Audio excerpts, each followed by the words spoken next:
Bharat America के बीच trade deal को लेकर लगातार बातचीत जारी है। दोनों देश 8 जुलाई से पहले एक अंतरिम व्यापार समझौते की घोषणा कर सकते हैं, जिसमें भारत अपने घरेलू सामानों पर लगाए गए 26% अतिरिक्त टैरिफ से पूरी छूट की मांग करेगा। भारत की कोशिश है कि 2 अप्रैल से पहले वाली स्थिति को वापस लाया जाए, खास तौर पर उन उत्पादों के लिए जो श्रम प्रधान क्षेत्रों से आते हैं, जैसे कि कपड़ा, चमड़ा, रत्न, आभूषण, प्लास्टिक, रसायन, तेल, बीज और कुछ फल।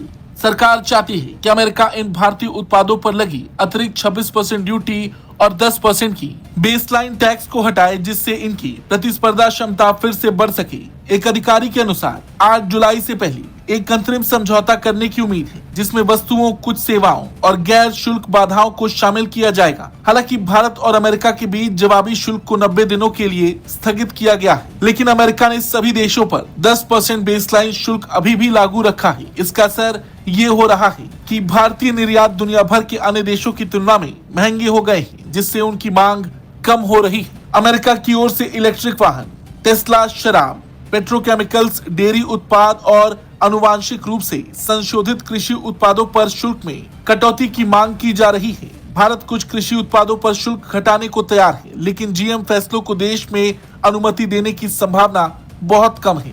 विशेषज्ञों का मानना है कि अमेरिका के साथ सौदा करने के लिए भारत को शायद ज्यादा देना पड़ेगा, जैसे कि अमेरिका से अधिक एलएनजी, फर्टिलाइजर और रक्षा उपकरणों की खरीद का वादा करना पड़ सकता है। अमेरिका ने ब्रिटेन के साथ अपने व्यापार समझौते में करीब 100 उत्पादों पर रियायतें दी थी, लेकिन बदले में 2500 से ज्यादा अमेरिकी उत्पादों पर शुल्क में कटौती पाई थी। भारत के वाणिज्य और उद्योग मंत्री पीयूष गोयल इस समय अमेरिका में हैं और व्यापार समझौते पर गहन चर्चा कर रहे हैं। उन्होंने हाल ही में एक अमेरिकी वाणिज्य सचिव से मुलाकात के बाद सोशल मीडिया पर लिखा था, भारत अमेरिका व्यापार समझौते के पहले चरण को तेजी से आगे बढ़ाने पर अच्छी चर्चा हुई और अगर सब कुछ योजना के अनुसार चलता है तो जुलाई से पहले भारत और अमेरिका के बीच एक अंतरिम व्यापार समझौता हो सकता है, जो दोनों देशों के लिए व्यापार को आसान और लाभकारी बनाएगा, खासकर उन भारतीय उत्पादों के लिए जो लाखों लोगों को रोजगार देते हैं। आपको क्या लगता है, भारत और अमेरिका के बीच जो ट्रेड डील होगी उसमें किसे कितना फायदा और किसे कितना नुकसान होगा? कमेंट करके जरूर बताएं।